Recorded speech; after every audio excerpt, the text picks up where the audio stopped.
I don't know if I Absolutely. should say this, Anthony, but when I came from the UK, I didn't get an interview. They just offered me the job.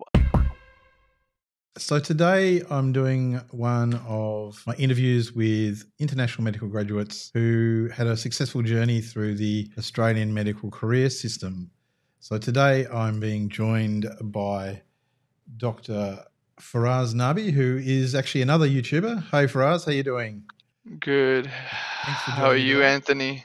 I'm No great, problem. thanks. Thank you for joining me on a Sunday. Faraz's YouTube channel, which I will link in the description to this video, is called The Magnifying Glass. And from what I've detected, he does deep dives on various things. Yes.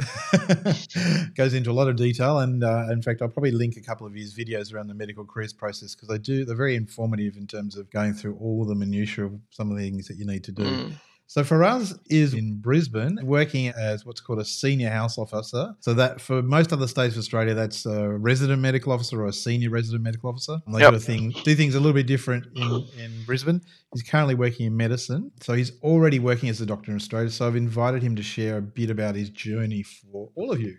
So again, welcome Faraz. Maybe start off by telling us a little bit more about your YouTube channel. So the YouTube channel was actually born out of during the COVID time. I was planning to go to the UK, so I was waiting for my PLAB exam to work practice in the UK. But with COVID, there was a big gap in seats or in between the exams due to the whole world being shut down, and I couldn't practice in Australia at the time. So it was basically out of, you could say, boredom or just for something to do.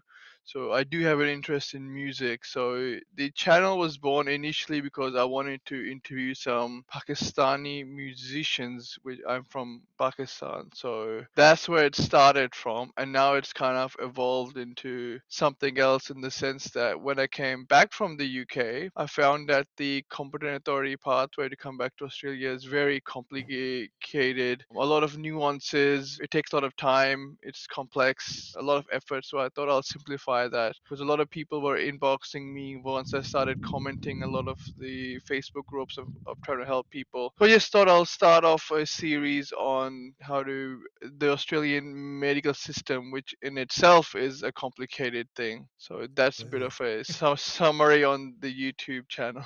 Great. Fantastic. And I'm glad that you've joined my Facebook group, International Mm. Doctors Australia Support, and we've sort of connected there. So thanks for that background. So perhaps next question would be, you touched a little bit on your medical career so far, but if you could just give everyone the overview of what you've done so far. So I did my schooling in Australia in Brisbane, but unfortunately I could not get a place in the medical school here. So I went back to my home country of Pakistan in 20 end of 2013. I did med school there. I did my internship there for 1 year, and then COVID hit. I came back, and then I gave my first PLAB exam while I was an intern in end of 2019 in November, and then after COVID hit, when finally got an exam slot for PLAB 2, then I went to the UK. I did PLAB 2. I started working. I gave PLAB 2 in May 2021, and then I started to work in the UK in November 2021, and I did a few months in oncology and a lot of months in cardiology, and that was about 1 year in the UK. So 1st November 21, I started working in the UK. 1st November 2022, I checked out of the UK, and in January late January, I started here in Brisbane as an SHO. So that's a summary of my career so far. So about 2.5 years of experience or something like that so far in terms of clinical? 2.5, yes. So Great. I'm PGY 3 now. And so you mentioned the PLAB process. Yeah, tell us a little bit more about your experience with the PLAB. So PLAB has changed a little bit since I gave it. So I gave PLAB 1 in 2019, as I mentioned. They're now transitioning that in 2024 towards a UK MLA, which is a kind of a similar concept with the USMLE in the US, where even the UK graduates will have to give that exam. So basically, when I gave it, PLAB 1 was a final year med school level 180 MCQs exam, predominantly medicine based. And then the PLAB 2 is more of a clinical exam, but with 16 station, like an OSCE. But I found out it was less of a clinical and more of a communications exam. So your communication skills were much more important than your clinical skills. Not to say the clinical skills weren't important, but you could scrape through with basic clinical skills. And if you had better communication skills, it would have helped a lot more. So that's a little bit about the PLAB in my experience. Yeah, and I think that's kind of similar with the AMC clinical, where again, there's very much a focus on your ability to communicate in that Mm, exam as well. I guess you've never sat the AMC exams, but from your knowledge, mm. would you say the PLAB process is easier or harder than, say, the AMC process? One of the reasons why I did the PLAB over the AMC were two main reasons. One was the cost. So the AMC exam is very expensive, thousands of dollars combined. That's not including any tuition or academies on top. Also, the fact that AMC 1 was not offered in Pakistan. So when PLAB was, so I would have to go to a new country, get a visa, and then get tickets, accommodation to sit the AMC exam. So the PLAB was already happening in Pakistan, so it was easy for me to give. The other major reason why I gave the PLAB over the AMC was I heard the pass rates on the AMC were not that high. So I think you can correct me if wrong if you know more, but when I was researching, I think the AMC 1 pass rate was around 30-40%, and compared to PLAB 1, which was around, I think, 65% and above. And the AMC 2 pass rate when I was reaching was around 5% as compared to the PLAB 2 route, with PLAB 2 pass rate was around 60%. So I thought the financial aspect and the difficulty aspect, PLAB was a faster route and a better route to come back. And also the fact that UK doctors are much more sought after than AMC doctors anyway, with the job prospects. With all these factors in mind, I believe that PLAB was better for me. Yeah, I think you're right. And we might even put some stats in the editing up about the difference between the AMC exams and the PLAB. The AMC part one used to be like mid 60%, but it has come Mm, slowly down over time. And I've seen years where it's been as low as 20%. And you're mm, right, the clinical has been in the very sort of usually sitting around the 20 to 30%, but sometimes even a bit lower at times. mm. So, yes, I think the feedback I've had from most IMGs, obviously it's hard because not many have done both. You don't Mm, need to do both to come to Australia. exactly. But the majority say that the PLAB is probably easier and, again, as you've made the point, cheaper and potentially a bit more accessible as well. So, One point I would like to raise is it depends on individual circumstances. Like, for example, one of my cousins, he's an engineer in Melbourne, and his wife is a doctor coming from Pakistan. So, my advice to them was to not give the PLAB because her husband is settled in Australia, he's got a good job, etc. There's no point for them to move halfway across the world and then give PLAB and come back. She may, because his husband is already settled there, her husband, so they may as well try the AMC route, even though it might take a bit longer.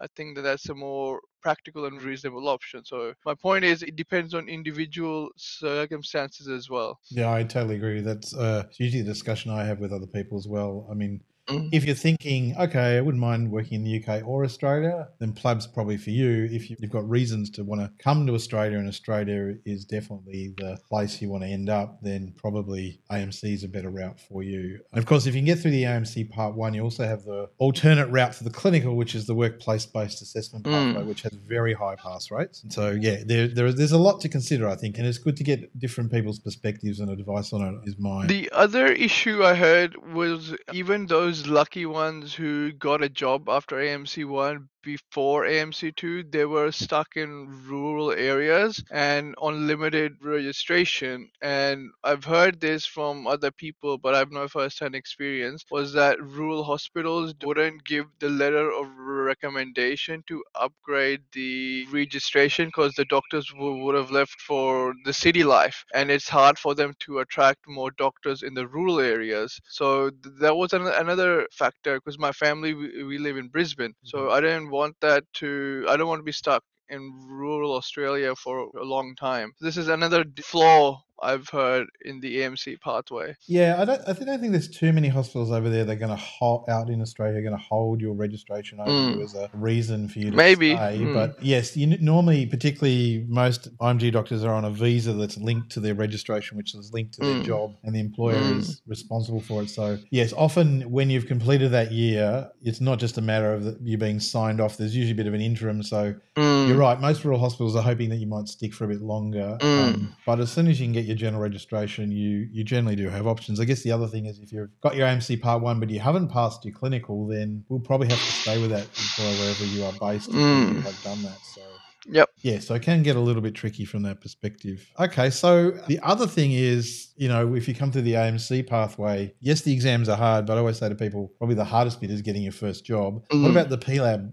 process, or what's now going to become the UK MLA shortly? How was it finding a job in the UK for you? The UK, the job wasn't too bad. So I had a lot of seniors from my med school that went to the UK. So I think pre 2020, UK was a very popular destination because there was a lot of shortage of jobs. So a lot of my senior friends, they already went. So they guided me a lot. So at the time, it wasn't too difficult. I've heard that you need to at least put in 100 applications before you start to get responses. So I think I gave about 3 or 4 interviews, but I got the job. The only reason I took this particular job I was in UK was because my wife got the job in the same hospital. It was in a very small town in Grimsby in the UK. It wasn't near any major city. It was 2 hours from Manchester. But the only reason I took that was after 1 year we were going to come back to Australia, and that was my wife's and I quickest route back home. So at that time it was a little bit easier. I've heard it's a little bit more saturated now, so it's a little bit harder to find a job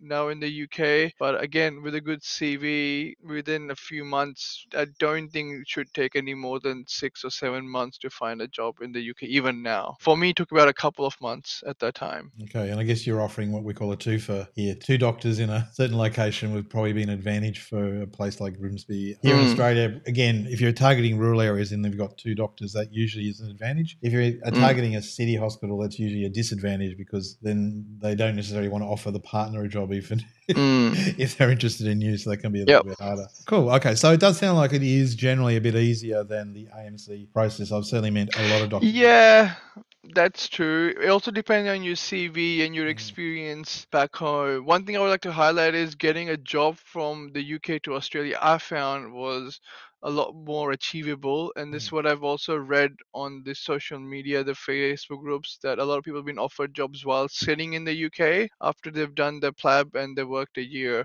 So I think that's a very good thing, attracting doctors to Australia. Yeah, absolutely. Basically, if you qualify in the UK under the PLAB and soon to be the UK MLA process, which actually is no update from the medical board here, but I would expect that they would recognise that that's going to happen. Mm, Basically, you're the same as a UK medical graduate at that point, and you mm. do very much come at the top of the pecking order for IMG doctors in Australia. It makes your life a whole lot easier to get a job. And we might talk about how you did find the job in Australia shortly, but I think some of our viewers would be interested, particularly with what's going on in the UK at the moment with all the. I see now the consultants are going on Strikes. strike. Yeah, it's not good. um, what was working in the UK like? What was your experience? So the thing I loved about working in the UK was the social life, because a lot of the doctors were IMGs there. So NHS is based around a lot of IMGs. That's the foundation of the NHS. So a lot of doctors were my age, my wife's age, Pakistani background, a Muslim background. So we would hang out a lot after work. So that part I did like a lot. I didn't do a lot of on calls in the UK, but from what I've seen, my colleagues were doing a lot of on calls and they were stressed. There's a lot of understaffing. So if you're on call, there's only one reg and they're normally stuck in ED. So you're by yourself trying to handle critical patients. So the on call stuff and the understaffing is quite stressful in the UK. So that's the biggest downside that I found working there. Can you contrast that to working in Australia? What's your experience? So in Australia, I guess my experience may be a little bit limited because I only worked in one hospital in the UK and one hospital in Australia. But in my experience, the staffing levels here were much better. So you're less when I'm on call now. There's always two med regs I can speak to. So that it takes a weight off your shoulders because you know if something goes down south, something goes wrong, there's always help. In the UK, half the time, even when things were okay, the back of your mind was, what if something happened now? I don't have any senior help on hand. Mm. So you're more relaxed here in that sense. I found that HR or management here really takes care of you. They care a lot about your personal life a little bit as well. They take that into consideration. While in the UK, unfortunately, due to understaffing, they didn't care a lot because they couldn't because they were understaffed. So those were the main differences I felt here, that the management here care a lot about you and your individual circumstances in life, and the staffing is much better, so you're less stressed at work because you know there's always senior help on hand anytime you need it. Because it's better staffing, people are less stressed, so they're also more approachable. I found the culture here was much more positive and energetic. In the UK,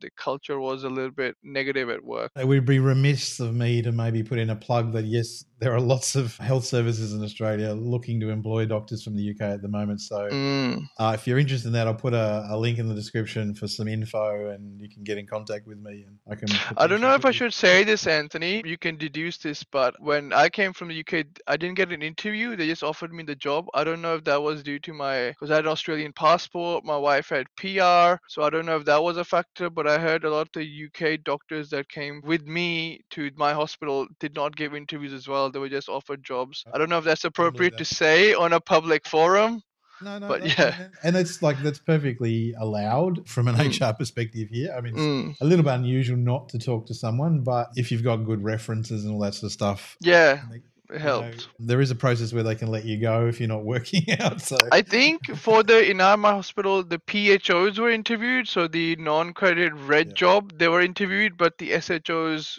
I don't think were interviewed. If that When I makes when sense. I was doing this sort of stuff quite a few years ago now, I would definitely interview people, but I can certainly believe just knowing the level of need for because we've had Mm, similar issues in Australia with post COVID, partly because we haven't been importing as many doctors as we normally do, but mm, also because a lot of doctors have now within Australia have taken time off because they're feeling a bit burnt out. There has been a big need to top up on resident stuff. So mm. I'm not surprised to hear that a number of hospitals were just making an offer based on the paperwork that Yeah, at first I thought it was a bit too good to be true, but it yeah. was. Yeah, it'll probably shift back to having to do an interview, but it's probably not going to Mm, be. It's probably not going anytime to be soon. that tough. And there's a saying in Mm. recruitment: you're either recruiting or selecting. So at the moment, I think a lot of the hospitals are recruiting, which is they're Yeah, I selling the do job to you. think my advantage was the passport, and my wife had PR Mm, already, so that yeah, definitely helped in our case to for them to. And yeah, I told them I had family back home. I was looking to come back home yeah. anyway, so they knew I was not gonna back out afterwards. So Yeah, if you've got passport or residency, that really does help you out. The reason for that is it then just means that all the employer needs to worry about is your registration, getting that done. mm, Whereas if you need a visa, that usually has to come after you've mm, been approved for your registration. And there have been delays in the past, so it's just one less thing for the employer to have a hassle with. And yeah, so mm. that tends to rank you a little bit higher as well. Yeah. So tell us about how you looked for jobs in Australia. What was your process? So, family members also working as doctors in Queensland, so they guided me through the RMO campaign. I Hmm. applied through that, but unfortunately, I had no luck with the campaign. So, there's a Facebook group called F3 Doctors in Australia and New Zealand.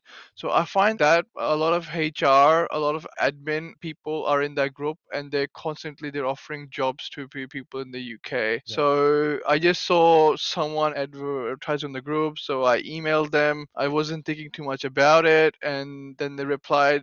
There was the other thing. The replies were very quick. In England, Yeah. the HR would take days or weeks to Yeah. reply. So the HR, they were really prompt. I would message email in the morning, at night. There was already a reply there. So Yeah. that was a pleasant surprise. And then they just asked for my CV, a cover letter, and a statement of why I want to come to Australia. So I tell them my situation, that I'm looking to come home. I have a passport, my wife has PR, and then in a couple of days they offered me the job. So it was really good in that sense.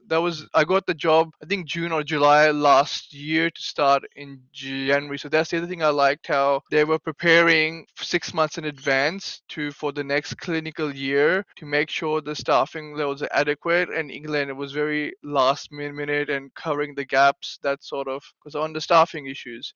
So that was one thing I liked during the whole process as well. So I got my job through Facebook Yeah. in conclusion. Excellent. So I did on my YouTube video, I did put a link to that group. There's a Yeah. lot of offers I've seen from Sydney and Adelaide and Brisbane, obviously. Yeah.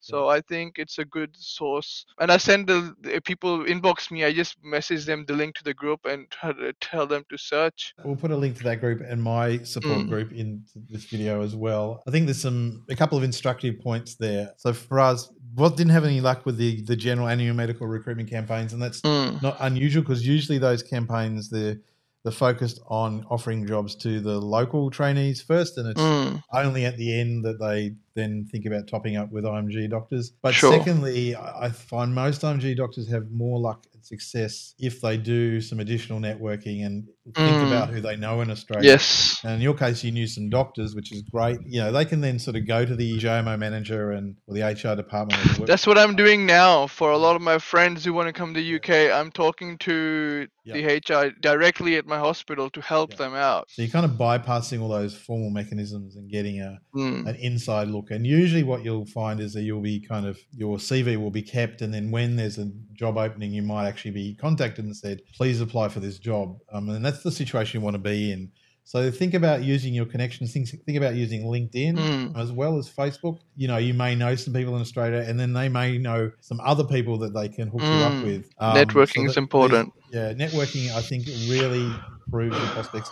Whether you're coming through the common authority pathway, the standard pathway, the specialist pathway, any of the pathways, networking Mm. definitely helps out. It reminds me of just a few months ago. I saw in one of the British IMG groups, I saw there was a job advert, which I thought was fake at the time. Was there was this, I think it was in Melbourne, there was a registrar job, and it was working 10 days a month. You get 20 days off, and it was like 200K a year. And I thought it was fake. But then I researched it. It was true. It was a real job, and I was Yeah. really shocked. I was like, "Why aren't people leaving the NHS sooner if this is the case?"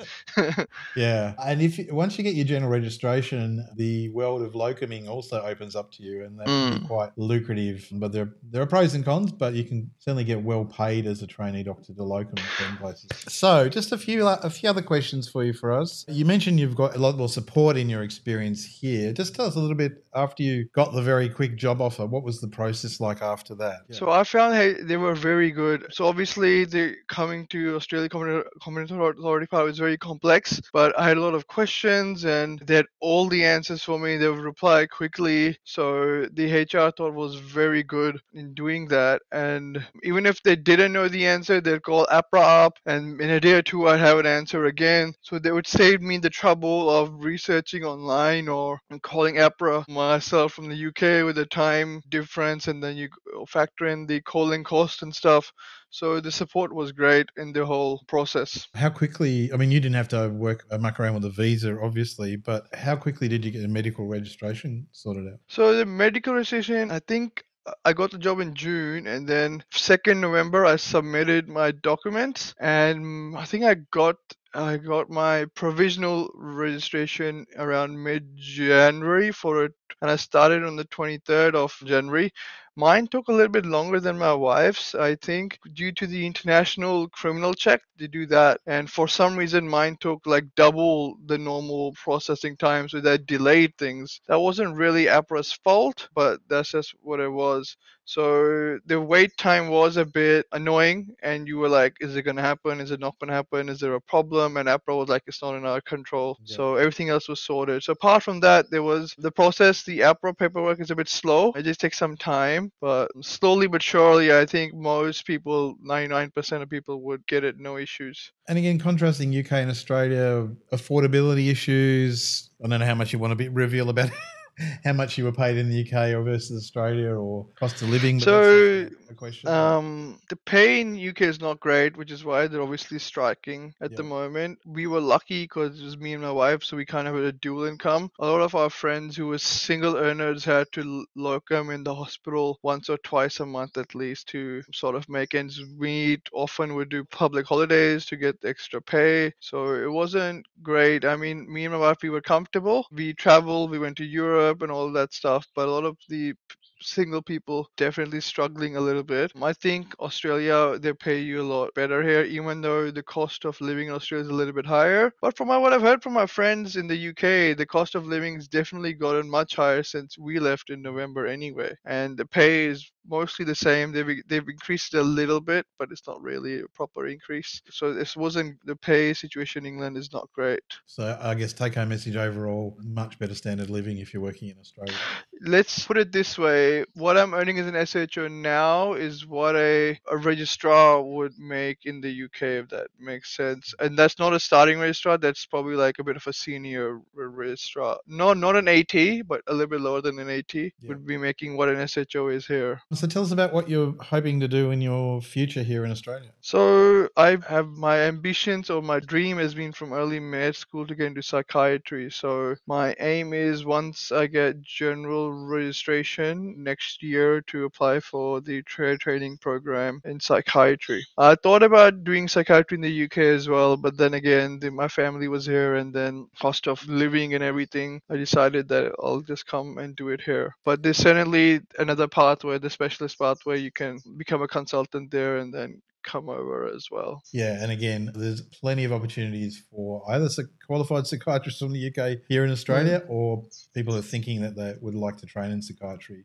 Plenty of mm, opportunities. So again, feel free to get in contact with me, and I can run you through those options. mm. And so, final question: any tips you'd have for other international doctors approaching working in Australia? So if you're coming from the UK, I think overall it's a good decision. I think it's better to start the paperwork early because APRA can take about 6 months to come through. Our situation was not a typical situation from the UK coming because we didn't have to do visas. I already had a bank account here to all the little like I had a car here already, my family's car, so I didn't have to deal with like get accommodation or bank account, small things like that. So it was little bit less stressful for me. The rental crisis in Brisbane is a little bit bad, so I would recommend as soon as you get your visa to start looking around. If you know people in Australia, ask them if they can go for viewings, sort out your APRA early, and yeah, I think that's about it. And then after you start working, and then you can work if you want to stay or go back or etc. Yeah, and one tip I would add in is often get approached from people saying, "Come now, I'm about to start training, or should I wait till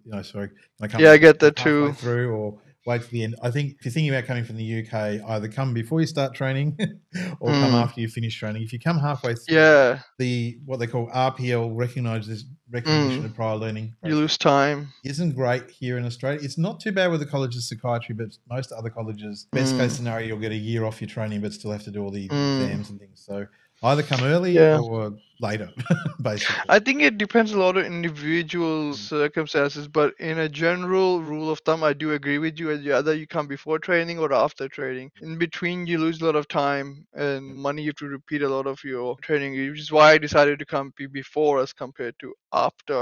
And I think especially that's good for GPs because your training, the GP training is normally shorter. So if people are already like a little bit into the GP training, I'm just like, you can just wait in the year or 18 months and come then anyway, rather than coming midway. If you're in medicine training, that's a little bit harder because medicine training is longer. But Yeah. yeah, definitely for the GPs, I recommend do GP then come here. Well, thank you very much, Faraz, for joining us today. It's been very informative. I wish you all the best with your future aspirations, and thank you very much for your time. Thank you so much. I would just like to say the purpose of this interview and my channel is to help IMGs that come here because when I came, I found that there was not a lot of guidance or a lot of experience from IMGs that come here. It's in the process in Australia, the system here is very complex. So I think I'm trying to change that, and I think Anthony, your goal is sort of on the similar lines to help IMGs. So hopefully we can continue to do that. Yeah, lovely to collaborate again on some of this stuff. And just a reminder to my channel viewers, I do have free courses on the standard pathway, the common authority pathway, and the specialist pathway for you to help you understand the system better. And also just a reminder that if you are enjoying these videos, you're liking these ones where I interview other doctors, please like, subscribe, leave me a comment, and I'll try and do some more of them if you find them useful. Usually these sort of videos do very well. Thank you for viewing the video today, and I'll see you in another video. Bye for now.